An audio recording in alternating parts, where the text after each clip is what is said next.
What do you get when you pair the creator of School Rumble with the director of Puelai Magi Monica Magica and the Monogatari series? I honestly wouldn't know the answer if someone asked me as well, but the answer is this anime.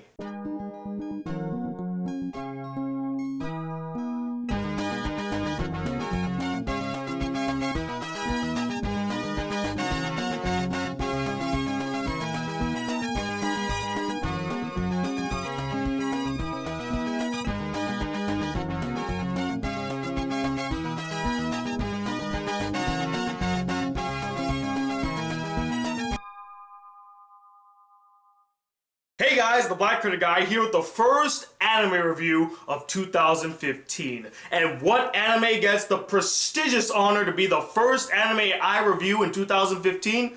Well, that anime is Natsu no Arashi. Now I know what a lot of you are probably thinking right now. What the hell is this anime, Tony? I have never heard or seen this anime in my entire life. Well, do not fret, boys and girls, because the Black Critic Guy is here to clear up all confusion and let you know all about Natsu no Arashi. Now, this anime basically follows a kid named Hajime who is spending time at his grandfather's house for the summer and meets this really beautiful girl by the name of Arashi, who he meets at a store. And as he's kind of learning more about her, he later discovers that she's actually a ghost and that she died 60 years ago during World War II, and that she has the ability to time travel to any known time period if she connects with somebody, which she does. She connects with Hajime and they can time travel to any time period they want. And it basically follows them as they time travel, meet other people just like Arashi, and spend time in this store. Excuse me, can I have some salt? Now, like most of you out there watching this review right now, I had no idea that this anime existed. I did not know that Jin Kobayashi, the creator of School Rumble, my favorite anime of all time, actually had another manga that was created into an anime. You could imagine my surprise when I stumbled upon this anime by pure chance. I was just scrolling through the internet, I looked up School Rumble and I clicked on his name, and I looked under his notable work, it said School Rumble and then Natsu no Arashi. So I clicked on it and sure enough it popped up and it said that it was actually an anime series as well, and I said, there is no way I'm not going to watch this anime, and there is no way that I'm not gonna make it the first anime that I not only watched in 2015, but I also review for 2015.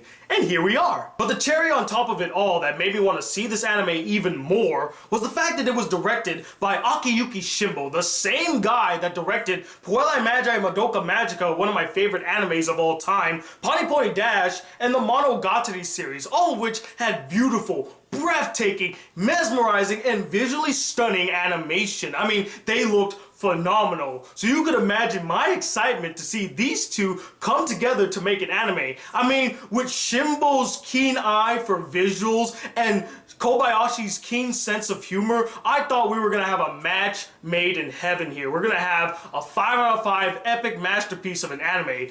And it didn't turn out to be the epic masterpiece I was hoping it to be, but it still turned out to be a rather enjoyable anime. Excuse me, salt please. Now, the animation was done by a studio called Shaft, a name that I've heard previously before, and they also animated those 3 other animes I mentioned. And when compared to both their past work and their future work, this anime kind of falls a bit short. It's not as visually stunning as all the other animes they have done in the past or the ones that they're doing currently, but it still has solid animation. I mean, there are some scenes that are very stylistic and they look really cool and mesmerizing. They stand out, but there will be other times where the animation feels very limited and kind of sloppy and bland, like there's nothing to it. And then we got the character designs, most of which are very similar to the character designs from characters in School Rumble, which makes sense because it's created by the same guy. For example, the main character Hajime has Hanai's glasses, his love interest Arashi has Yakumo's eyes, and her best friend Kaya has the facial features of Eri Sawichka, and not only that, she also has a similar background to Eri.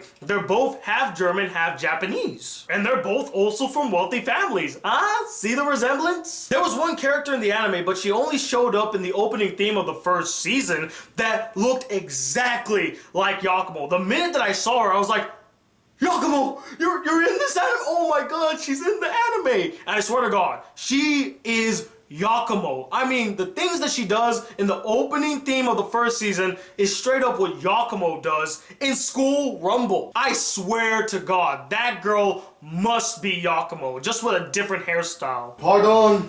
Salt. But where this anime really shines is not in its animation, but actually in its characters and humor. The show is funny, it is hilarious. It's not as funny as School Rumble, but there are a lot of scenes that made me laugh out loud. There's this one episode in season 2 that is just straight up ridiculous, and I was laughing constantly throughout the entire episode. And if I were to make a comparison of this anime to another anime based on its structure, it reminded me so much of Is This a Zombie? And the fact that the first season of both series were a mix of drama and comedy, and in the second season, both of them dropped the whole drama aspect and focus solely on the comedy. That's exactly what happens here in Natsu no Arashi. They focus on drama in the first season, but after that they just kind of just drop that, and in the second season, it's all the comedy. That is the main focus, and I think that is where they excelled at the most. And what I love so much about the humor in this anime is that it comes solely from the characters and their interactions. It's the characters that make the jokes, and it's the characters that make the show. All the characters are very entertaining, each one has their moment to shine, and most of them are very well developed. You get a deep understanding about these characters. Not only were the characters very entertaining and well developed, but they also had great interactions among themselves that made for many memorable comedic moments. And some of them had really strong bonds and connections with other characters. I especially love the relationship and bond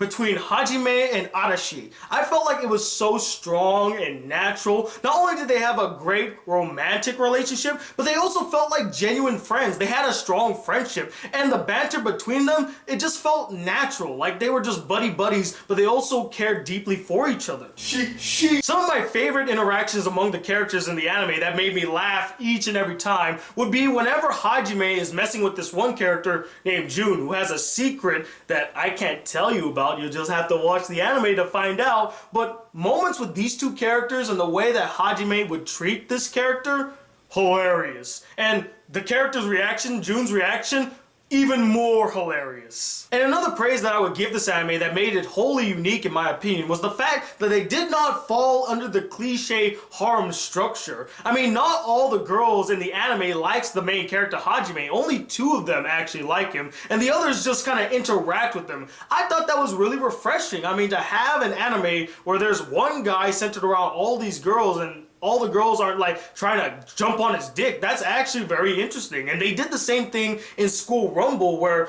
you know, Haruma has all these girls around him, but only about 3 of them kind of like him. And I also like how they tackle the concept of time traveling, how you can't change the past no matter what you do. I thought that was pretty unique because in most animes or in most movies where people can time travel, you can time travel and change the past and then it alters the future, the butterfly effect. But in this anime, it says that, you know, time, it's like that, it's set in stone. No matter what you do, it's always going to stay the same. The outcome will not change.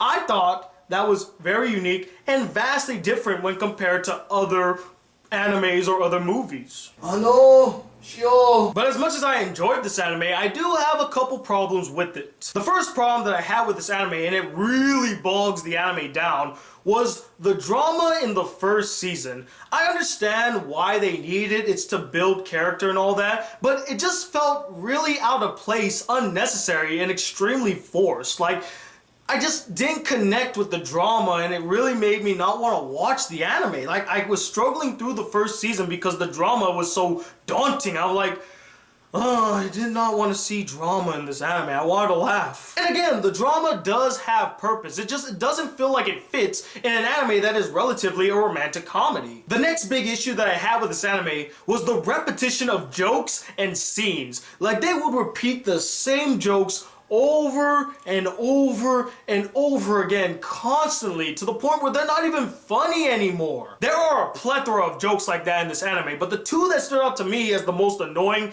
and the most repetitive is first off whenever the owner would ask them to travel back in time with a spoiled carton of milk so that it wouldn't be spoiled in the past, and she just doesn't grasp the concept of time travel. It just got really overbearing and annoying, and it's not as funny as the first time. And to be honest, the first time wasn't even that funny. It was just kind of, it's humorous. She's not smart. She doesn't get the concept of time travel, but we get it. Don't need to keep doing it, guys. Just drop it and move to the next joke. And the second joke that they just keep repeating is that there's this one guy who sits at the back of the store or restaurant, and he keeps holding up his hand saying, "Excuse me, can I have some salt? Excuse me, can I have some salt?" And I'm not gonna lie, it was funny now and again, and how they switched it up was pretty interesting, but it just got really annoying. Like, he just keeps saying, "Can I have some salt? Can I have some salt?" Please, can someone just pass me the salt? I really need salt in this. It's not till Will you shut up already? I will get you the salt when I'm done with this goddamn review.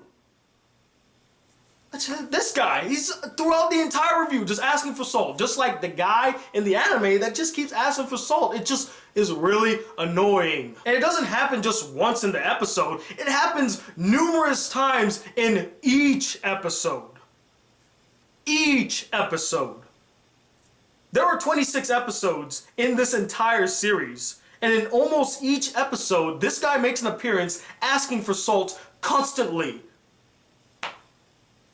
It's annoying. It's not funny anymore. And the last problem that I have with this anime is that I wish they could have spent more time developing this one character they refer to as Shades or Sunglasses in the anime. I mean, he's an interesting character. He has some funny moments here and there, and he wears shades all the time, kind of like how Harima always wears shades, although his reasoning for wearing shades is not the same as Harima's. But I would have loved to learn more about him. I mean, we know that he's a detective. It would have been nice if, like, you had him and Hajime go solve a mystery together, or the ghosts all team up and they gotta go solve a mystery. That would have been interesting, but they just never tackled that, and I felt like it was just a missed opportunity. Could someone please hand me some salt?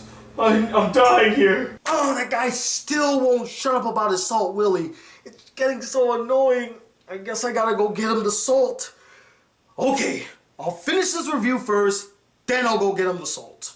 Overall, guys, although I did have a couple problems with it and it didn't turn out to be the epic masterpiece I was hoping it to be, I still had a lot of fun with Natsu no Arashi. It was a lot of fun, it made me laugh, and it does still have Kobayashi's style of comedy. So with that said, I'm going to give this anime a 3.5 out of 5 stars. I think that it is a really enjoyable anime. Now, just like how I'm going to start recommending movies that are similar to the movies I review, I'm also going to start recommending anime similar to the anime that I review in BCG Recommends. And if you're a huge fan of Natsu no Arashi, and the comedy style and Jin Kobayashi, you definitely have to see his previous work, School Rumble, which is 10 times more funny, 10 times more fun. The characters are all memorable and great. It is just a great time and a great anime. There's a reason why I love this anime so much, and it is my favorite anime of all time. I would also highly recommend checking out Dust Maiden of Amnesia, which also has a similar premise of a ghost who died years ago that haunts this guy and they form a romantic relationship. And something that I forgot to mention to you guys in my review, sorry about that, I'm going to start telling you guys whether or not the anime that I'm reviewing also has a dub version for those who just don't like Japanese subs. Now, sadly, Natsu no Arashi does not have a dub version. There's only Japanese subs. So for those of you who are big dub fans, you might have to wait a little bit longer before this anime gets a dub. But for all you Japanese sub fans or people that just don't give a fuck, it's available in Japanese subs, both on Crunchyroll and also on the site that I use, kissanime.com. But anyway, what did you guys think of this anime? If you have seen it, of course, which I know most of you probably have not seen it yet. So now you gotta go check it out and let me know what you think. Did you really enjoy it? Did you get a kick out of it? Did you find it really boring and daunting and you just couldn't get into it? And let me know, what are 2 creative people that you would love to see team up and make an anime? Comment below and let me know. And stay tuned, tomorrow we have our first video going up on clashing heads, as well as our first Media Warfare next Tuesday, so stay tuned for that. We're so excited. We have a very special guest. You guys are gonna love him. Wink, wink. And until all those videos come, guys, if you would like to be a part of the Black Critic crew and not miss out on a single epic anime review, please hit that subscribe button below. Like this video if you really enjoyed it. And I'm Tony Watt II, the Black Critic Guy. Till then, peace, YouTube. Salt. Alright, I'm coming already. Jesus, okay, I'm coming. Here's your goddamn salt.